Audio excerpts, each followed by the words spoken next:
À l'église de Malmedy aussi, beaucoup de choses se préparent, les choses avancent. C'est une année un petit peu plus calme cette année. L'année passée, on avait fait énormément de projets. Cette année, on prend un peu de repos. On en a besoin de temps en temps également.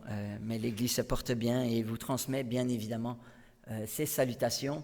Certains des frères de l'église suivent également les cultes de votre église, donc via la plateforme Média Évangile. Et je les salue par la même occasion, puisqu'ils regarderont certainement également cette prédication, ce message. Je salue aussi donc les personnes qui nous suivent, où qu'elles soient, de leur ordinateur, de chez elles, sur Internet. Aujourd'hui, nous abordons le thème « Qui est Dieu ?» Et j'aimerais ajouter même 2 autres mots. Qui est Dieu pour toi? Parce que pour ceux qui sont ici déjà depuis longtemps, les versets que l'on lit, on les connaît. Mais il est autre chose de se dire d'une manière plus profonde, intérieure. Qui est Dieu pour moi?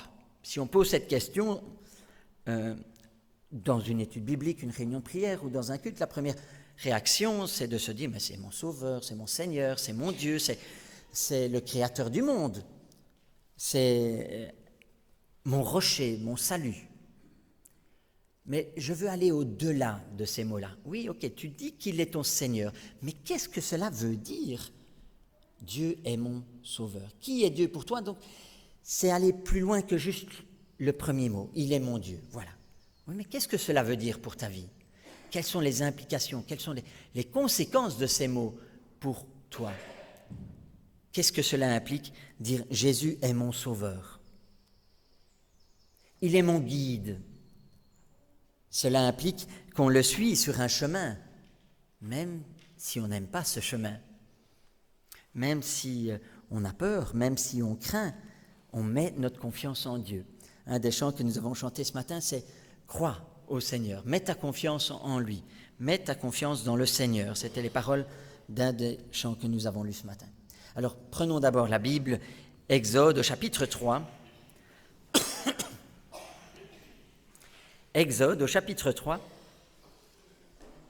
Et voyons comment Dieu se présente à Moïse. Quelles sont les implications de cette rencontre de Moïse avec le Seigneur, alors qu'il est en train de paître les troupeaux de son beau-père dans le désert. L'Éternel se présente à lui. Il se présente à Moïse sous la forme d'un buisson ardent. Et plus que cela, voyons quelles sont les implications de cette rencontre dans la vie de Moïse. Exode, donc, au chapitre 3, je lirai tout d'abord les versets 1 à 6. Moïse faisait paître les brebis de son beau-père, Jéthro, prêtre de Madian. Il mena son troupeau au-delà du désert et parvint jusqu'à Horeb, la montagne de Dieu. L'ange de l'Éternel lui apparut dans une flamme au milieu d'un buisson. Moïse aperçut un buisson qui était tout embrasé et qui pourtant ne se consumait pas. Il se dit alors « Je vais faire un détour pour aller regarder ce phénomène extraordinaire et voir pourquoi le buisson ne se consume pas. » L'Éternel vit que Moïse faisait un détour pour aller voir et il l'appela du milieu du buisson. « Moïse, Moïse !»« Je suis là, » répondit Moïse. Dieu lui dit « N'approche pas d'ici, enlève tes sandales, car le lieu où tu te tiens est un lieu sacré. » Puis il ajouta « Je suis le Dieu de tes ancêtres, le Dieu d'Abraham, le Dieu d'Isaac et le Dieu de Jacob. » Alors Moïse se couvrit le visage, car il avait peur de regarder Dieu. Et quelques versets plus loin, les versets 13 à 15, Moïse reprit, après que l'Éternel lui dit ses plans de délivrer le peuple hébreu des Égyptiens, Moïse reprit et dit « J'irai donc trouver les Israélites et je leur dirai « Le Dieu de vos ancêtres m'a envoyé vers vous. » Mais s'ils me demandent « Quel est son nom ?» Que leur répondrai-je? Alors Dieu dit à Moïse « Je suis celui qui est. » Puis il ajouta « Voici ce que tu diras aux Israélites. Je suis, m'a envoyé vers vous. » Qui est Dieu? Si on lui posait la question « Qui es-tu ?» il nous dirait « Je suis ». Dans ces deux simples mots, il nous fait part de toute sa plénitude.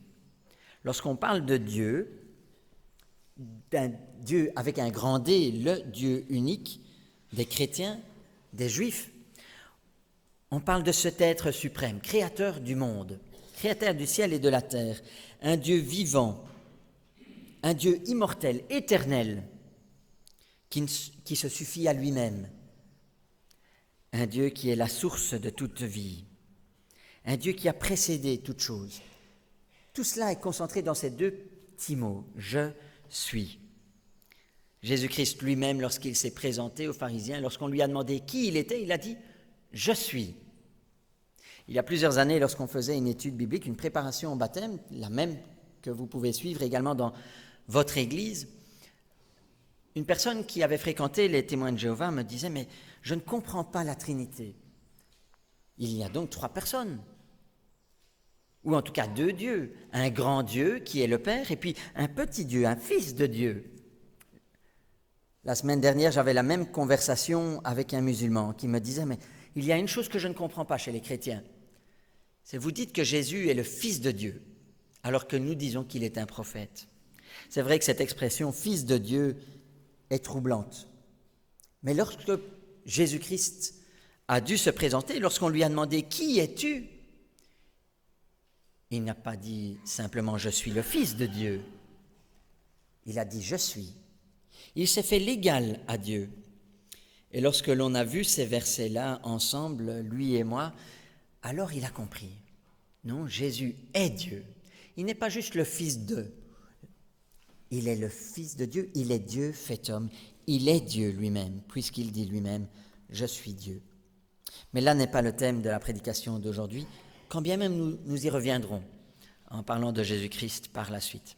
Oui, Dieu est cet être suprême, tout-puissant. Mais ça, vous le savez déjà. Si vous êtes ici depuis de nombreuses années, si vous êtes ici même depuis quelques années, vous savez déjà qui est Dieu. Il est cet être éternel. La question, c'est qui est-il pour toi ? Quelles sont les implications de ta foi dans ta vie ? Est-ce que cela a changé ton mode de vie ? Est-ce que ça change, transforme ton caractère, ta manière de parler, ta manière d'être, ta manière de t'habiller peut-être ? Qu'est-ce que cela veut dire pour toi ? Qui est Dieu pour toi ? Quand tu viens ici dans l'église le matin, le dimanche matin, qu'est-ce que cela implique ? Qui est Dieu pour toi ? Est-ce que cela veut dire que tu viens rencontrer quelqu'un de très important pour qui il faut être à l'heure ? Un rendez-vous que tu ne peux pas rater. C'est ça que ça veut dire. Qui est Dieu pour toi ? Cette dernière semaine, un paroissien me faisait remarquer que l'on manquait de respect dans l'église. Je dis, mais pourquoi ? Mais les gens n'arrivent pas à l'heure. Je suppose que c'est la même chose dans toutes les églises. Pour lui, Dieu est quelqu'un de suprême, tout-puissant, très important, pour qui il est important aussi d'arriver à l'heure. Sa manière à lui de montrer que Dieu est important, c'est d'être là à l'avance, d'être là avant, pour pouvoir prier, pour pouvoir saluer les frères aussi, mais surtout pour pouvoir être là à l'heure, pour le rendez-vous avec son Seigneur. Voilà comment ça se traduit littéralement. Qui est Dieu pour lui ? Qui est Dieu pour toi ? Tu dis, Jésus est mon sauveur. Jésus a pardonné tous mes péchés. Jésus est mort pour mes péchés sur la croix. Et pourtant, quand on y pense, chacun, chacune, même les pasteurs, même les anciens, nous gardons parfois notre ancienne nature, des anciens penchants. Pourtant, qui est Dieu pour nous ? N'est-il pas mort à la croix pour ces mêmes péchés ? Pourquoi continuons-nous à les traîner derrière nous ? Si Dieu nous a véritablement sauvés, si pour nous Dieu est véritablement celui qui nous a pardonné, qui nous a sauvés, s'il est véritablement mon sauveur, alors l'implication de cette même affirmation, pour moi, doit être l'abandon de ces mêmes péchés à la croix. On pourrait demander à un époux, tiens, qui est cette femme pour toi ? Ah, mais c'est mon épouse. Un autre dira, c'est ma chérie. Ou inversement, elle dira, c'est mon chouchou, c'est mon canard d'amour, ou allez savoir quel surnom vous avez donné à votre époux ou votre épouse. Je préfère ne pas les savoir, peut-être. Mais quand tu dis c'est mon épouse, c'est ma femme. Qu'est-ce que cela implique pour toi? Cela implique aussi que tu l'honores, que tu la respectes, que tu l'aimes de tout ton cœur et que tout comme Christ est mort pour nous et a donné sa vie pour l'Église, eh bien de la même manière, tu serais prêt à mettre ta vie en danger pour ton épouse. Et là, on se dit, ah ouais, ça c'est encore autre chose. Aime ton épouse comme le Christ a aimé l'Église et a donné sa vie pour elle. Non, oui, ça ne veut pas toujours dire la même chose. De même, une femme peut dire, ah, j'aime mon mari. Oui, c'est vrai. Et pourtant, elle lui manque de respect. Elle ne l'honore pas comme la Bible le demande. Alors on pourrait dire, oui, tu dis, il est ton époux. Mais derrière ce mot-là, qu'est-ce que cela veut dire? Qu'est-ce que dit la parole à ce sujet? Qui est Dieu pour toi? On pourrait se limiter à dire, Dieu est le créateur du ciel et de la terre. Mais il y a des gens qui croient en Dieu et pourtant ils ne seront pas sauvés. Christ lui-même a dit, tous ceux qui disent Seigneur, Seigneur n'entreront pas forcément dans le royaume des cieux. Certains pourraient dire, oui, je crois en Dieu. Je crois en Jésus-Christ. Mais c'est encore une autre chose de l'accepter comme son Seigneur et Sauveur. Le diable aussi croit en Dieu. Le diable aussi croit en Jésus-Christ. Mais il ne veut pas dire la même chose quand il dit cela. Les mots ont leur importance. Les mots ont leur poids, leur signification. Quand je dis Jésus est mon Sauveur, quand je dis il est mon Dieu, qu'est-ce que cela implique concrètement dans ma vie? Est-ce juste un processus intellectuel, une affirmation, ou est-ce bien plus que cela? Est-ce que cela a des conséquences dans ma vie de tous les jours? Qui est Dieu? Un astronome russe et un neurologue discutaient ensemble à propos de religion. C'est une citation de Jostein Gaarden, Le Monde de Sophie, édition du Seuil. Ils discutent ensemble et le neurologue, lui, est chrétien, l'autre non. Alors l'astronaute lui dit, je suis déjà allé plusieurs fois dans l'espace, mais je n'ai jamais vu Dieu, ni les anges. Le neurologue lui répond, moi j'ai déjà opéré plusieurs fois des cerveaux brillants, intelligents, pourtant je n'ai jamais vu une seule pensée. Qui est Dieu pour toi? Moïse, lui, a le privilège de voir un buisson ardent. Mais est-ce que Dieu est un buisson ardent? Non, il est bien plus que cela. Lorsque Dieu se présente à Abraham, il se présente sous la forme de 3 personnes. C'est intéressant parce que là, on retrouve peut-être les 3 personnes de la Trinité. Il est étonnant de voir, soit dit en passant, que dès la Genèse, Dieu se présente comme étant un et pluriel à la fois. Elohim est un nom qui est au pluriel, sinon ça serait El, tout court. Dieu se présente à Moïse dans ce buisson ardent, il est là, et Moïse se rapproche de lui. Il est intéressant dans ces premiers versets de voir qu'il détourne son regard pour aller regarder ce phénomène extraordinaire. Il se dit, il y a là bien plus qu'un buisson ardent.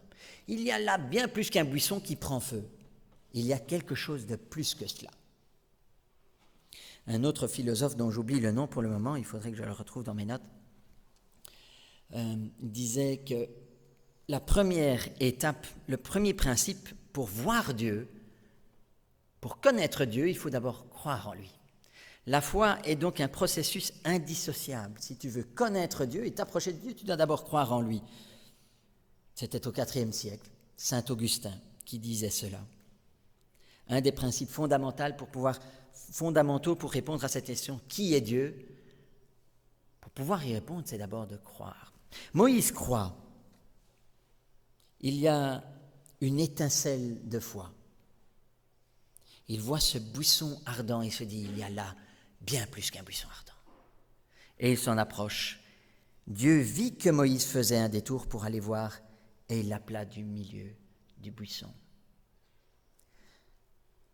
Dieu se présente à chacun d'entre nous, chacun, chacune. Oh, pas forcément sous la forme d'un buisson ardent.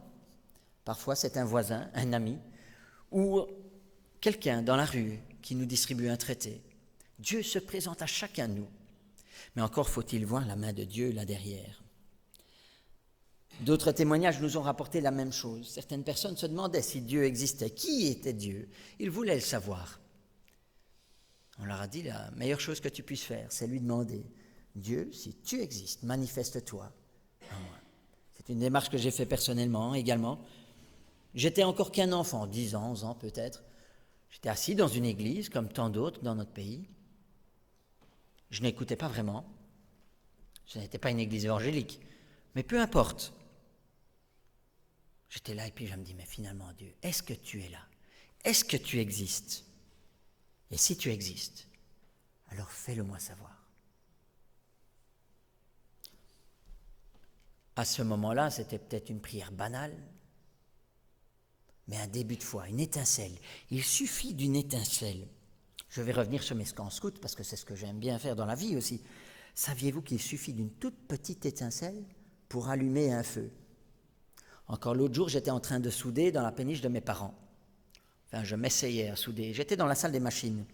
Et dans le fond de la salle des machines, il y a pas mal de graisse aussi pour ne pas que ça rouille. Et puis, parfois, il y a un petit peu de mazout aussi. Et puis, une étincelle est tombée dans le mazout.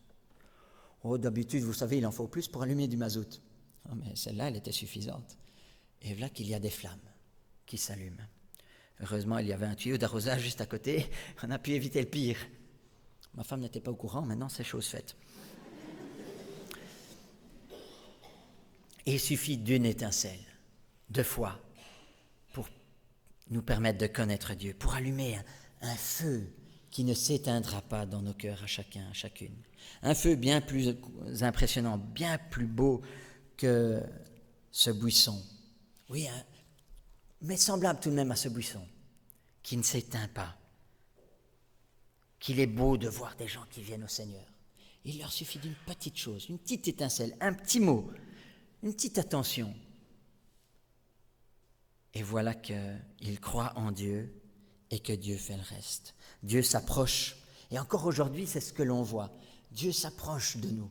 Par son Esprit Saint, il nous enseigne. Il y a un peu plus d'1 an, un homme me téléphone. Il vient de ma région, il habite Lierneux, à une 20aine de minutes de chez moi, 15 même. Il m'appelle parce qu'il a reçu mon numéro à travers un autre pasteur. Il veut se faire baptiser. Alors, on se rencontre, on discute ensemble pendant 3 heures.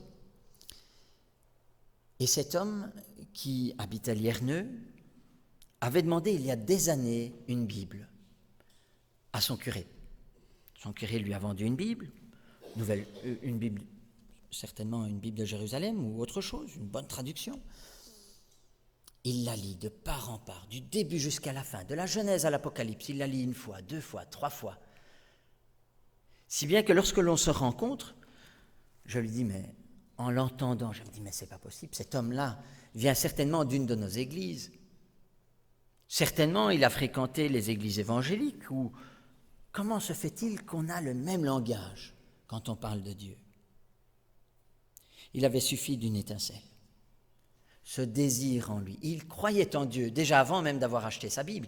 Il croyait en Dieu parce que Dieu s'était révélé à lui. Oui, Dieu se révèle à tous les hommes.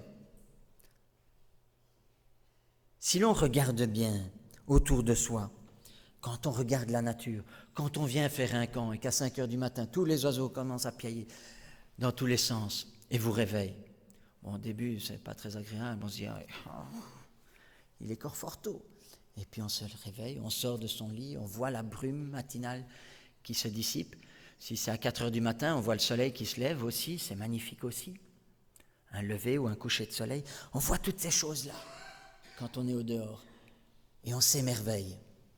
Et une lueur s'allume dans nos cœurs et on se dit, Dieu est là, il y a un Dieu. Mais cela ne répond pas encore à la question qui est Dieu. Pour cela, il y a la parole de Dieu, il y a la Bible. Il est étonnant dans la Bible de voir que Dieu ne se justifie jamais. Il ne doit pas prouver son existence dans la Bible. À travers toute la Bible, Dieu est, tout comme il le dit, je suis. Il ne doit prouver rien à personne. De temps en temps, lorsque on se trouve dans une situation on recherche un emploi, il faut prouver ses compétences, il faut prouver qu'on a de la valeur. Il faut prouver que c'est nous qu'il faut embaucher et pas un autre, qu'on est le meilleur peut-être, ou qu'on est la personne qu'il faut. Dieu, lui, n'a pas besoin de se justifier. Il n'a pas besoin de prouver quoi que ce soit à personne. Il est. Il est là. Il est présent. Il est vivant. Il se présente ainsi dans toute la parole. Il est étonnant aussi, petite parenthèse, je me suis posé la question en préparant, mais on se pose la question, qui est Dieu ? Résultat, on va dans Wikipédia, ou alors on prend son dictionnaire, ou un dictionnaire de théologie quand même, et puis on recherche la racine du mot Dieu. Qu'est-ce que ça veut dire finalement ? Parce qu'en anglais c'est God, et puis dans d'autres langues c'est encore autre chose, et dans la Bible est-ce que c'est Dieu ? Non, c'est Yahweh. Et encore, on ne sait même pas si on dit Yahweh ou Yahoo ou Jéhovah, ou on voit le tétragramme. En français c'est Dieu. Je me suis demandé, mais quelle est la racine ? D'où vient ce mot Dieu ? Qu'est-ce qu'il signifie littéralement ? Et pour cela, il faut se tourner vers le latin, puisque le français est une langue latine. Dies. Ceux qui ont fait du latin, vous savez déjà que ça veut dire le jour, la lumière, la luminosité. Oh, Dieu. Quand on parle de Dieu, on parle de la lumière. Ceux qui connaissent déjà les évangiles, qui ont lu l'évangile de Jean, prenons l'évangile de Jean, chapitre 1, Dieu qui se révèle aussi, que nous dit Jean. Vous pouvez le prendre aussi, parce que dans vos Bibles, Jean chapitre 1,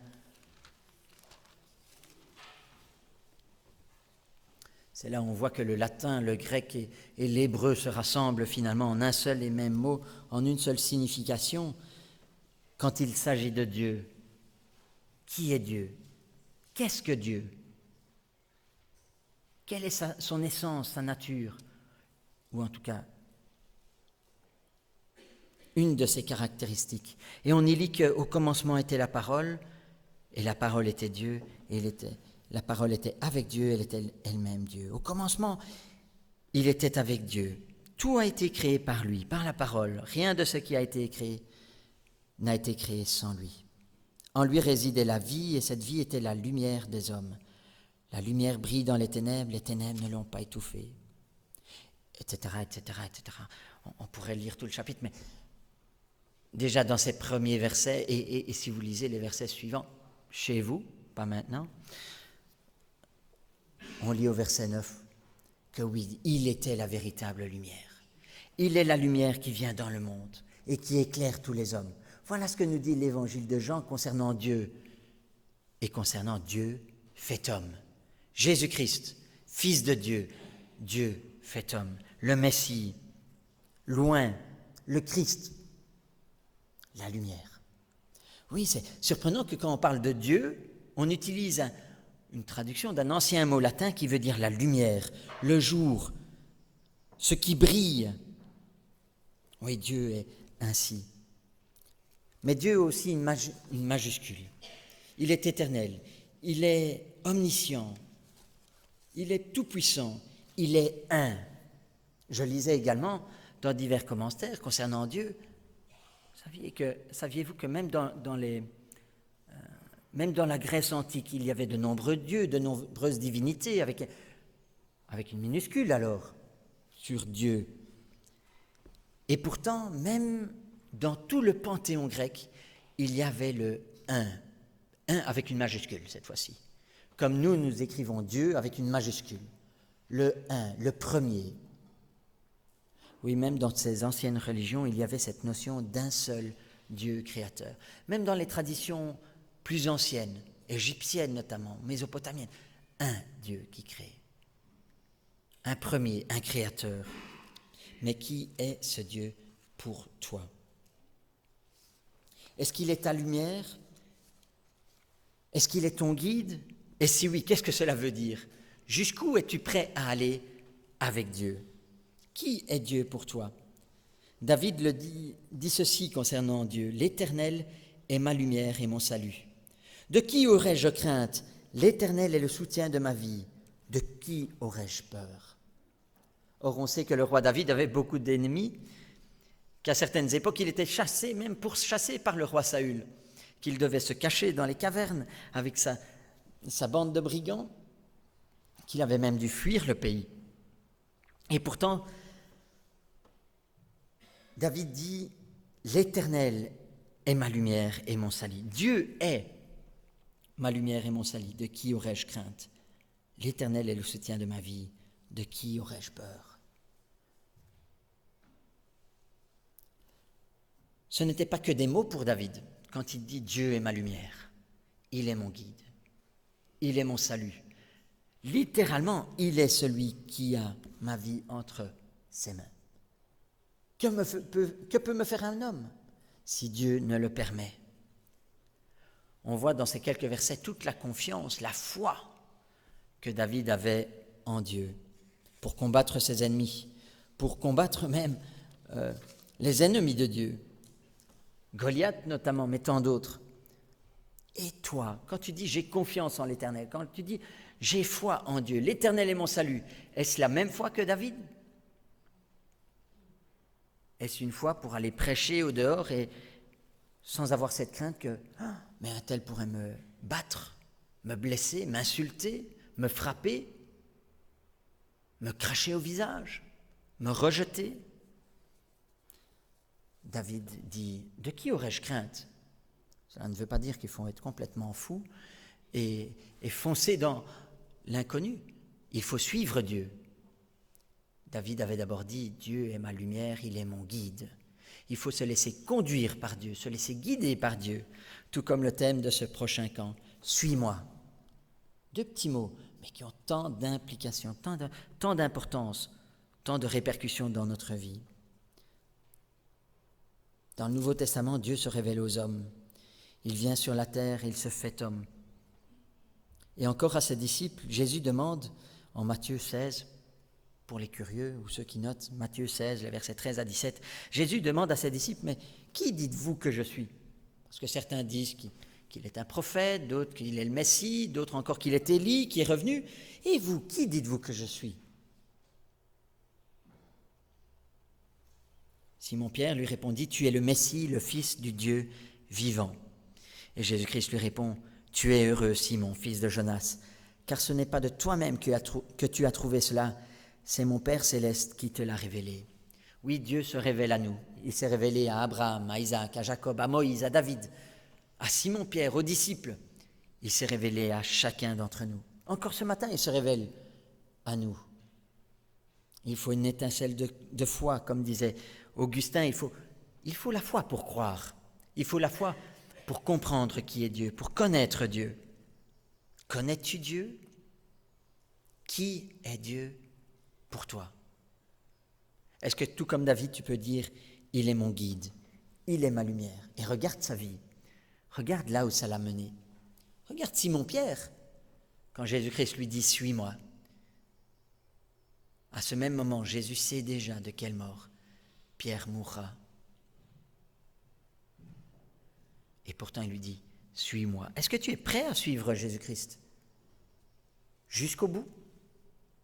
C'est cela que cela veut dire. Quand je te pose la question, qui est Dieu pour toi? Est-ce que tu lui fais véritablement confiance? Vraiment? De cela dépend tout notre salut, de cela dépend notre vie. Oui, si nous croyons ou si nous professons croire en Dieu et mettre notre confiance en Jésus-Christ comme notre Seigneur et Sauveur, ça doit se voir dans nos vies. Ça doit avoir des implications. Sinon, nous ne serions pas mieux que le diable ou que les philosophes ou que certains théologiens qui disent « Oui, Dieu existe ». Peut-être, oui, Dieu existe. Nous serions semblables à ceux qui disent « Seigneur, Seigneur », mais qui n'entrent pas dans le royaume des cieux. Qui est Dieu pour toi? Réfléchis aux implications et prends acte. Il y a quelques semaines, j'assistais au baptême d'un frère, d'un ami, d'un moniteur du camp de Beau. Et il y a 1 an ou 2, lors d'un camp, je lui disais « Mais est-ce que tu crois en Jésus-Christ » Il dit « Ben oui, bien sûr ». Et je dis « Mais alors, qu'est-ce que tu attends pour prendre ton baptême ?» Je ne sais pas. Et peut-être qu'il y en a qui sont dans la même situation aujourd'hui. Tu dis que tu crois en Jésus-Christ? Tu te dis que tu as placé ta foi en Jésus-Christ, mais qu'est-ce que tu attends pour t'inscrire à l'instruction biblique? Qu'est-ce que tu attends pour mettre ta vie entre ses mains, pour abandonner tes péchés à ses pieds, à la croix? Qu'est-ce que tu attends? L'heure approche où Dieu reviendra, où Jésus-Christ reviendra avec ses anges pour juger le ciel et la terre, parce que Dieu est juste, parce que Dieu est juge, parce que Dieu est saint, il est pur, il est le péché. Dieu est un Dieu d'amour, est un Dieu bon, mais il est aussi un Dieu de colère. Et quand il reviendra, toi tu diras, ah Seigneur, Seigneur, mais lui, dira-t-il, viens dans ma paix? Ou dira-t-il, je ne t'ai jamais connu? C'est donc une question grave pour les nouveaux convertis et pour les nouvelles personnes dans l'Église, mais aussi pour nous qui sommes anciens. Qui est Dieu pour toi? Et cela nous rappelle aussi cette première lueur qui a brillé dans nos cœurs. Souviens-toi, n'as-tu pas senti comme un feu? C'est ce que disaient les apôtres juste après la résurrection que nous avons fêtée, que nous avons célébrée il y a un mois, un peu plus d'un mois. Ne sentions-nous pas comme un feu ardent dans notre cœur lorsqu'il était avec nous, lorsqu'il parlait avec nous sur ce chemin d'Emmaüs? Souviens-toi de ce feu qui brûlait en toi. Souviens-toi de cette foi vivante et reviens à Dieu. Suis Dieu. Il est ton Dieu, il est ton guide. Il est ton rocher, il est ton abri sûr et solide. Amen. Éternel notre Dieu, ta parole est bonne, elle est riche, elle est sainte, elle est juste et elle nous rappelle toute l'importance des mots que nous plaçons dans nos propres bouches. Lorsque nous disons que nous t'aimons, lorsque nous disons que nous croyons en toi, lorsque nous disons que tu es notre Dieu, que tu es notre Seigneur et Sauveur, Seigneur, nous ne nous rendons pas toujours compte de l'implication que ces mots ont, de leur signification pour notre vie. Éternel, nous vivons dans le confort, nous vivons dans l'abondance, nous vivons dans la richesse. Nous avons tout ce que nous avons besoin à portée de main. Lorsque nous voulons de l'eau, nous ouvrons un robinet et il l'a, sans même nous demander d'où elle vient, sans même nous poser la question comment elle est arrivée là. Et trop souvent nous disons, oui, Jésus-Christ est mon Seigneur et Sauveur, sans nous rendre compte des implications. Aide-nous, Éternel, ce matin, à nous replacer devant toi, à te redonner la place qui t'est due dans nos cœurs, dans nos vies, à avoir une crainte juste de Dieu. Non pas une peur de toi, parce que tu es un Dieu d'amour et un Dieu bon. Nous savons que nous pouvons nous approcher de toi en toute confiance. Tu es notre Père dans les cieux. Et en même temps, nous nous souvenons aussi que tu es un Dieu de colère, qui corrige ses enfants, qui les reprend par amour, et un Dieu qui nous jugera pour les œuvres que nous aurons faites, bonnes et mauvaises. Alors, je me place devant toi, et je place chaque personne, Seigneur, de cette assemblée aussi, entre tes mains, te demandant que ton Esprit Saint soit sur chacun d'entre nous, qu'il nous guide, qu'il nous délivre de tout péché. Sanctifie-nous, Éternel notre Dieu. Et que nos paroles, Seigneur, que les paroles qui sortent de nos bouches puissent être des paroles de bénédiction et non de malédiction. Que les paroles de nos bouches puissent être sincères et vraies,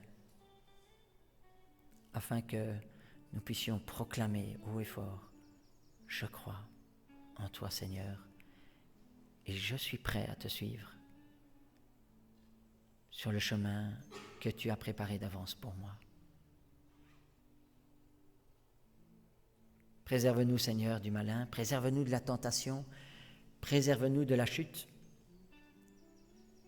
Et lorsque nous chutons, Seigneur, relève-nous, reprends-nous, corrige-nous, sanctifie-nous. Gloire à ton saint nom, Seigneur, parce que tu ne t'es pas contenté de nous abandonner ici-bas sur la terre. Tu nous donnes ton Esprit Saint, tu es là, tu es présent au milieu de nous. Tu as envoyé ton Fils Jésus-Christ afin de prendre nos péchés, nos maladies.